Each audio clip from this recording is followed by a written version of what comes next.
Hello there and welcome to the Card Grotto. Today I've got a haul to share with you. These are items that I purchased in the month of July, August and at the beginning of September. I do apologise for my lack of videos recently. I know I've said that before, but I just really have been going through a bit of a bad time health-wise, and unfortunately it just doesn't seem to be getting any better. But I do plan to have some more videos coming up and some tutorials and things like that, so I really do appreciate your patience with sticking by me, and I will be back soon, I do promise. Before I get into what I purchased this month, I wanted to share this Tim Holtz media mat with you. Obviously I'm sure you've seen it everywhere by now. It was a pre-order ages and ages and ages ago, and then it finally arrived, I think, at the end of, no, sort of mid-July, I think. And this was a birthday present, so I didn't purchase it, it was a birthday present. And I filmed my last video on it, and I didn't notice at the time of me filming, but when I went to edit it, you can absolutely see my camera here and my cord there for my remote control. So I do apologise for that. Do let me know if it's really annoying or not. I would quite like to film on this mat if I can. I don't have any glare from lights and everything like that, which is really good, but you can obviously see that reflection. I don't know how annoying it is. When you put something in front of it, you can't see it anymore, so hopefully that'll be fine, but I did just want to mention that. So let's get on to what I purchased. So as you can see, I got hold of the Autonew Watercolor set. This is a 36 half pan set, and there was a problem with the manufacturing of the case for this. I do apologise if you can hear any background noise from my neighbours. There just has not been any time that they're not making noise, so I'm so sorry about that, but hopefully it won't be too noisy. So this is the pan. There was a problem with the palette itself. It doesn't actually fold all the way back, so when they decided to send them out to everyone and all of the wholesalers and everything, they sent loads of free cases for it. I have to be honest, I'm not a fan of the other case that they've sent, so that you can take all of these out and put them in the other case. The case does fold all the way down, but I think it's a bit less quality than the original one, so I'm probably going to keep them in the original case and just have it so that it doesn't fold down, and I will just use them with a separate palette. I just think I prefer the actual case that they've come in originally. So you've got all of these lovely colours. The colours coordinate with their ink pads and their alcohol markers and things like that, which is really nice, so everything kind of mix and matches. I haven't really used them that much. I gave the greens a little quick go. They are quite creamy, but they are still transparent as well, so I'm looking forward to giving them a go properly. It does come with a water brush. I'm not particularly keen on water brushes, I think, from any company, but I just prefer to use a paintbrush and some water, but I will definitely give it a go and see what it's like. So I'm looking forward to having a proper go with these. And next up, I got some of the Autonew Mega number dies.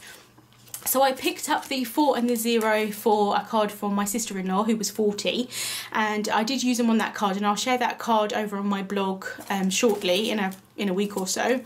But I really like them. They're really quite large in size, but they fit on an A2 size card fine. So I did a landscape card, and the 4 and the 0 fit in fine. They were obviously quite large on the card, but I thought that was quite nice. And so I really, as I said, I really like the size of them. So I picked up a couple of extra ones. I got a 1 and an 8 because I think I might use them soon for birthdays coming up.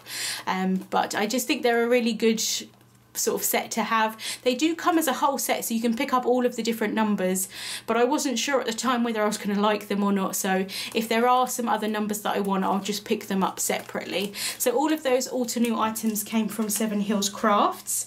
And then also from Seven Hills Crafts, I picked up a few of the Waffle Flower Swatch stuff. So they released these swatch sets, and they do a few different ones. And I just thought it was a really great idea I absolutely love swatching products, all of my colouring mediums and things like that, and I haven't actually made some watercolour swatches to go in my watercolour pans sets into my palette, so I really wanted this to be able to do that with in particular. And then there are other uses for all of these different ones here as well, so looking forward to sort of working out how I'm going to use it. So this is the colour swatches set, and there is a die set as well that you can purchase, but I didn't really think I needed that. I can just cut that out. And then you've got the separate things at the top here, which actually do come as a whole set for this one here, which is just the swatch stamp, and I didn't realise that they were sort of the same kind of thing. I didn't realise, but so I bought this one first and then bought this one afterwards, but that's absolutely fine. I wanted this one in particular because I wanted to do some new watercolour swatches. I really like that they have this stripe here so you can see if the watercolour is transparent or anything like that, and I especially like if, so you can tick it if it's transparent or granulating.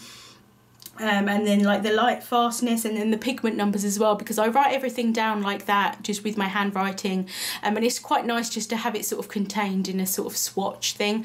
I tend to do my swatches in 2x2 cards, so I'll probably see if I can figure this out, probably cut off the top and see if it will fit on a 2x2 card. And then also got this one, which is the ink pad swatches, and these ink pad swatches fit inside of all of these different ones here. So you've got like the long one there that this one fits in there, and then also these ones fit in this and stuff like that. So they all mix and match, which is really, really good. And yeah, I love swatching, so I'm definitely looking forward to using those. Next up, again from Seven Hills Crafts, I picked up 2 reverse confetti items. I got the dashed line tag, which I thought were really nice. I really liked just sort of the dashed line detail. I thought it was something a little bit different for a tag. It's a little bit on the small side, but I will definitely use it as a tag or also on cards as well. And then I also picked up the stitched square dies. I absolutely love square dies, and I don't find that companies release that many squares. I'm not sure why, but I really love them. And this one here, I don't know how well you can see, but it's got 3 lines of stitching on each square, so I thought that was something a little bit different, and so looking forward to using those. Next up, again from Seven Hills Crafts, I picked up some MFT items. I got the new black and white dot 6x6 paper pad. I absolutely love their striped black and white stripes pad. Use that for quite a bit, and then I also really love polka dots, so this is really nice. You've got the 3 different sizes of the polka dots. They are black sort of paper with white dots, and then you've got the small dots, the medium ones, and then the large ones there at the back. Really looking forward to using that. And then I also picked up 2 stencils. This is the Captivating Mandala stencil, really, really pretty. I think this would look really nice with some inks, sort of blended inks, and then maybe glitter paste over the top.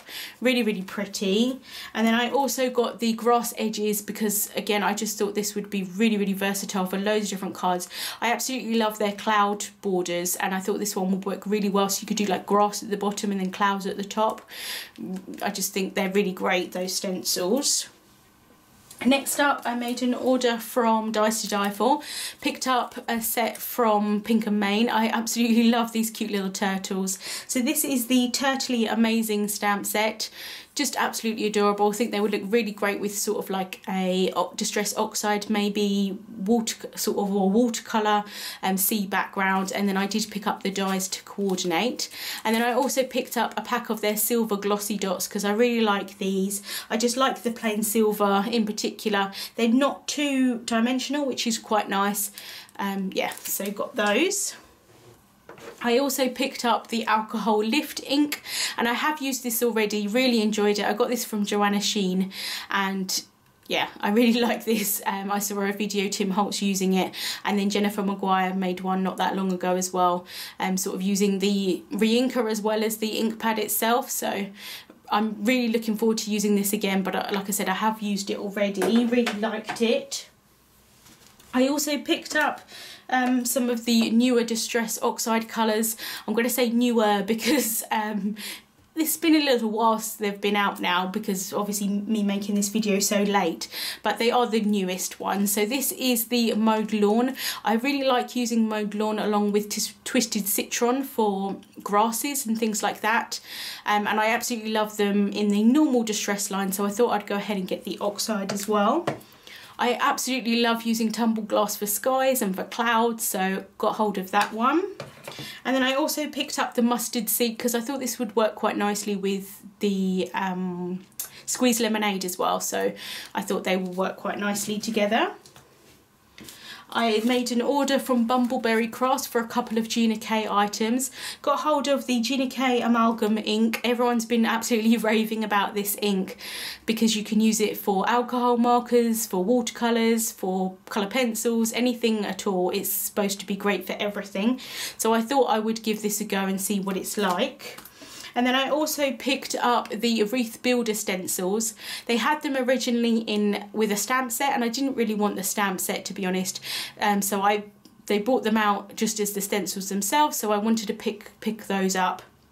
And I saw Laura Basson do a video on them with some kind of like more geometric shapes, which I thought was really, really nice. So I'm looking forward to trying that out with some of that kind of thing. And then last but not least, I purchased the Neat Entangled Celebrate You stamp set. This was made so that a portion of the proceeds go towards people that are suffering with complex regional pain syndrome. There is, I believe, a charity, I'm not 100% sure exactly what it is, that helps people with complex regional pain syndrome. And I happen to suffer with that condition as well. I've had it for about possibly just over 10 years or a little bit longer than that. And it's an awful condition, to be honest with you. It's extremely painful. I have it in my ankle. Thankfully now I don't suffer half as much as I did back then. I couldn't walk. Yeah, literally was in agony. So although this is a tiny little thing that I can do to help other people suffering with it, you know, stamps are my hobby and part of my job as well. And so if I can purchase a stamp set that will help even in just a little way someone suffering, I think that's a really good thing. But I don't think I'm actually going to use this set myself, so I wanted to give it away to someone. So if you happen to want to have this set, you can enter a giveaway for it, and I will have a giveaway over on my blog. So I'll have a link to my blog post in the description bar on YouTube. So all you have to do is go over to that blog post and leave a comment on that blog post telling me that you would like this stamp set, and then I will draw a winner from all of those comments in a couple of weeks' time, and then I will announce the winner over on my blog. So if you don't usually follow my blog, if you can just keep an eye on it just to see if you've won or not, that would be really helpful. And yeah, so hopefully one of you can get to use this stamp set, which would be really nice. So that was a look at everything I purchased in July, August, and at the beginning of September as well. I will have links to all of the products in the description bar on YouTube and also over on my blog. Thank you so much for watching, and I'll see you soon.